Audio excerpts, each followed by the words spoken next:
هیچ کس در جنگ قبلی برنده نشد و هیچ کس هم در جنگ بعدی برنده نخواهد شد.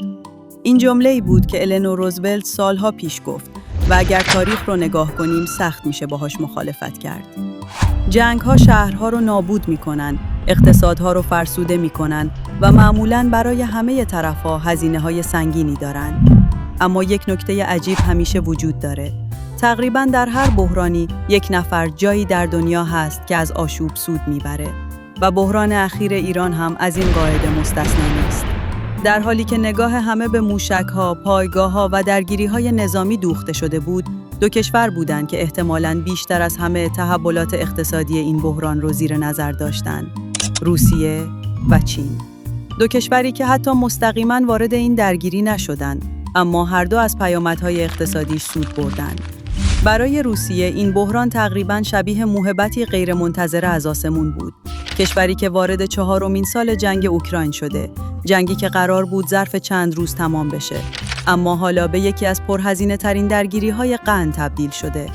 طی این سالها روسیه با هزاران تحریم اقتصادی روبرو شد. بانک‌ها، شرکت‌ها، میلیاردرها و حتی بخش‌های کامل اقتصاد کشور هدف قرار گرفتند.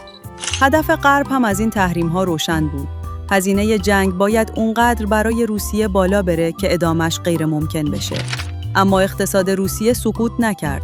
البته که ضربه خورد، درست مثل اقتصاد ایران، شیف شد. اما فعلا تا اینجا دووم آورده و دلیلش هم فقط یک عامل نیست. در واقع روسیه 3 برگ برنده داره. اولین برگ برندش منابع طبیعی وسیعشه. روسیه روی یکی از بزرگترین ذخایر انرژی جهان نشسته. نفت، گاز، فلزات، چوب و تقریباً هر چیزی که اقتصاد جهانی بهش نیاز داره. و این یعنی حتی وقتی بخشی از جهان حاضر نیست مستقیماً از روسیه خرید کنه، پیدا شدن مشتری کاملاً غیر ممکن نیست. نفت روسیه راه خودش رو پیدا میکنه. مثلا نفت خام وارد کشوری دیگر میشه. اونجا پالایش یا با نفت‌های دیگر مخلوط میشه و بعد با نامی متفاوت دوباره وارد بازار جهانی میشه. در نهایت انرژی به مقصد میرسه، فقط برچسب روش عوض شده. برگ برنده دوم روسیه غذا بود. برخلاف بسیاری از کشورها، روسیه میتونه بخش بزرگی از نیاز غذایی جمعیتش رو تامین کنه. این موضوع شاید در دوران عادی خیلی مهم به نظر نرسه، اما وقتی کشوری زیر فشار اقتصادی قرار میگیره، امنیت غذایی به یک سلاح استراتژیک تبدیل میشه. و برگ برنده سومش هم چینه، بزرگترین شریک اقتصادی روسیه در سالهای اخیر. چین به انرژی ارزون نیاز داره و روسیه به خریدار. پس طبیعیه رابطه‌ای شکل بگیره که شاید دوستانه نباشه، اما برای هر دو طرف ضروریه. حالا سوال اینجاست: بحران ایران چه چیزی رو تغییر داد؟ جواب واضحه. این جنگ تقریباً هر 3 برگ برنده روسیه رو تقویت کرد.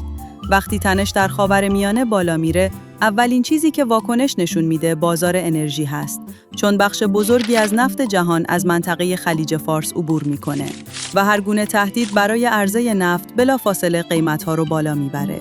و این برای مصرف نفت خبر بدیه، اما برای صادرکنندگان نفت قضیه کاملاً فرق داره. اگر قیمت جهانی نفت بالا بره، روسیه حتی با وجود تخفیف‌هایی که برای فروش نفتش ارائه میده، درآمد بیشتری کسب میکنه. فرض کنید قبلا نفتی رو با تخفیف میفروختید. اگر قیمت جهانی ناگهان $30 بالا بره، همچنان سود شما بیشتر از قبل میشه و دقیقاً همین اتفاقیه که مسکو رو خوشحال کرد.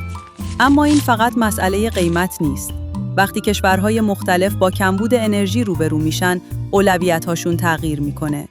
در شرایط عادی سیاستمداران میتونن درباره ارزش‌ها و اصول اخلاقی صحبت کنن. اما وقتی مردم بابت قبض برق و گاز تحت فشار قرار بگیرن، تأمین انرژی میشه مهمترین اولویتشون. و این همون نقطه‌ای هست که اقبال به روسیه رو میکنه.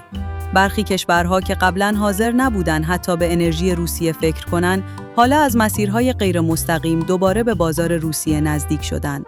شاید نه علنی و مستقیم، اما انرژی راه خودش رو پیدا میکنه و پول هم همینطور. به همین دلیل بعضی تحلیلگران معتقدند بحران ایران احتمالاً مهمترین خبر خوب اقتصادی برای روسیه از زمان آغاز جنگ اوکراین بوده.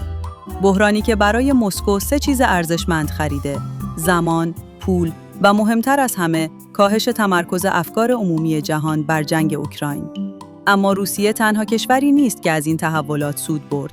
در طرف دیگه این ماجرا چین قرار داره و داستان چین شاید حتی جالبتر هم باشه، چون پکن فقط نگاهش به افزایش قیمت نفت نیست، نگاهش به چیزی فراتر از اونه، به بازارایی نظم اقتصادی جهان. نظمی که دهه‌ها بر پایه دلار آمریکا ساخته شده بود، حالا برای اولین بار کم کم داره نشانه‌هایی دیده میشه از اینکه برخی کشورها به دنبال راه‌های دیگه هستند. راه‌هایی که شاید در نهایت نفوذ اقتصادی چین رو بیش از هر زمان دیگه‌ای افزایش بده. و این دقیقاً جاییه که داستان از بازار نفت فراتر میره و به یکی از مهمترین رقابت‌های اقتصادی قرن 21 میرسه.